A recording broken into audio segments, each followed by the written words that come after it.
Hi there, and thank you for tuning in. Some weeks back I bought this adapter, lens mount adapter from URT, I think it's called, and it's from Canon to Nikon's F-mount. The lens I wanted to mount was this, the Canon 50mm 1.8, and I wanted to see how it performed on a Nikon DSLR. Unfortunately, it turned out to be not a very good experience, and I have a video about that, and you can see that. I'll post a link somewhere up above so you can see what the result was. But basically, especially wide open, it looked very, very strange, milky white and super soft. Most likely was Vaseline on the screen.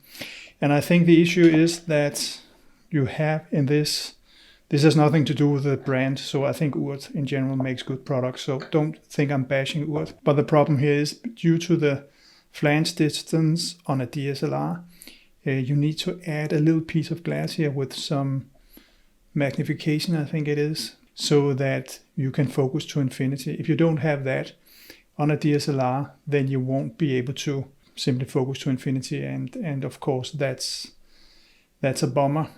So when I ordered a Canon to Nikon F-mount adapter, of course I get one where there is glass built into it.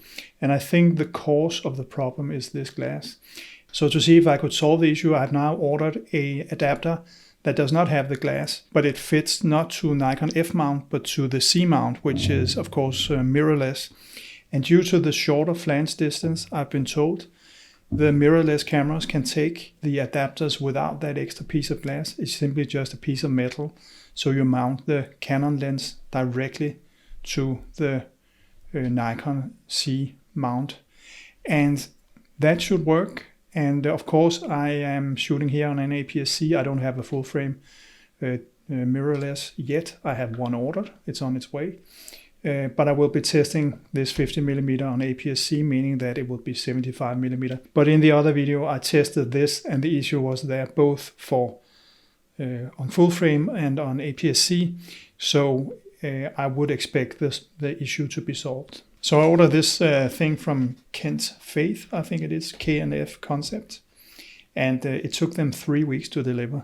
3 weeks, believe it or not. And if you order, then be prepared to be patient. There was even a few days when there were simply no updates. It took them ages to get the parcel out of China. So it's been in China, it's been in Holland, and it's been in Sweden before it arrived here in Denmark. So quite a journey this little parcel has had. But inside you will find, other than a little booklet here, you will find the adapter here. I will expect this to just be simply a piece of metal, no glass whatsoever. And yes, I am right. So this one should actually fit my Nikon Z50 here directly. So let's give that a try.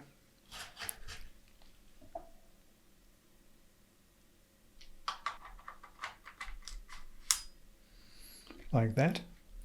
And then I take the Canon lens, and then it should fit directly here.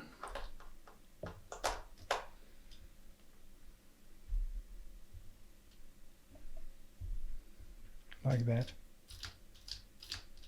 It was actually in lock position. So here it is, the Nikon Z50 with a Canon FD 50mm 1.8. So let's give that a few test shots and see if it has solved the issue. So let's see how the lens does here. My normal test shot, a few dollar bills and a euro note bottom left. And if we go into the middle here, you have fully open to the left and 5.6 to the right.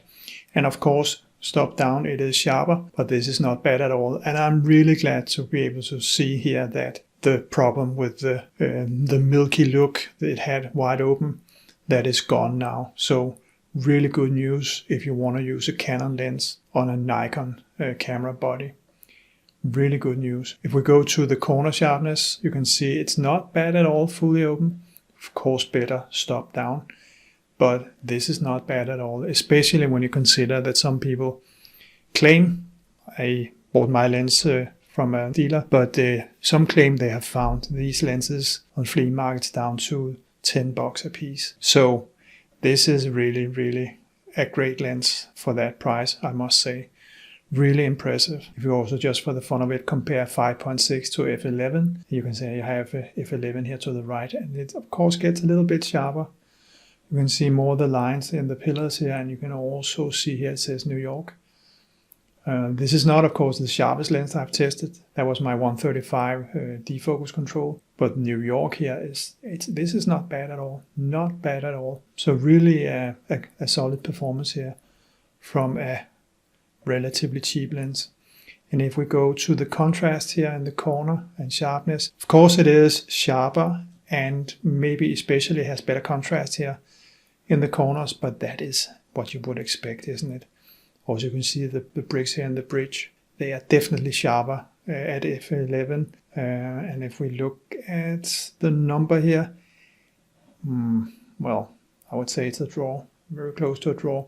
So not bad performance at all. Really, really good to see this lens shine again. And I think if you were to ask me, this is really a strong argument from mirrorless. I think they will revive or revitalize or do both when it comes to old vintage lenses. If we look at the aberrations, I have 1.8 to the left here and 5.6 to the right. You can see there clearly are aberrations here, but it's not bad, even though I know when you look at it, it looks maybe terrible, also because I'm zoomed in like 400%, right?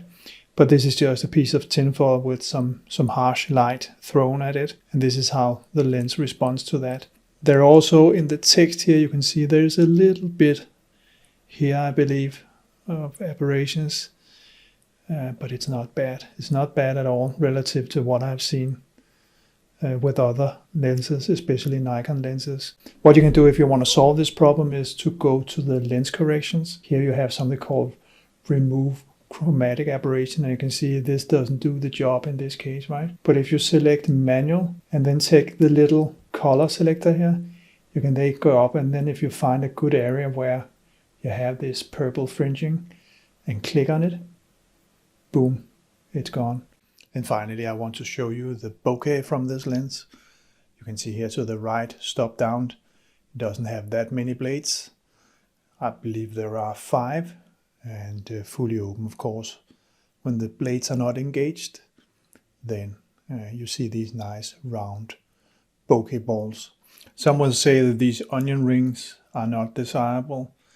I guess they're right, but if you zoom out here and look at the bigger picture, I strongly doubt that you will notice unless you are a photographer. But of course, we have seen more beautiful bokeh than what this lens produces, but again, I would say fairly solid performance. Here are a few shots from my office from my first real-world test of this lens, and so far I really like what I see. I think it's great that mirrorless technology enables me to cross over a Canon lens to a Nikon camera body, but of course there are many other combinations worth exploring. Hope this little video was of some use to you. As always, happy shooting, take care, bye bye.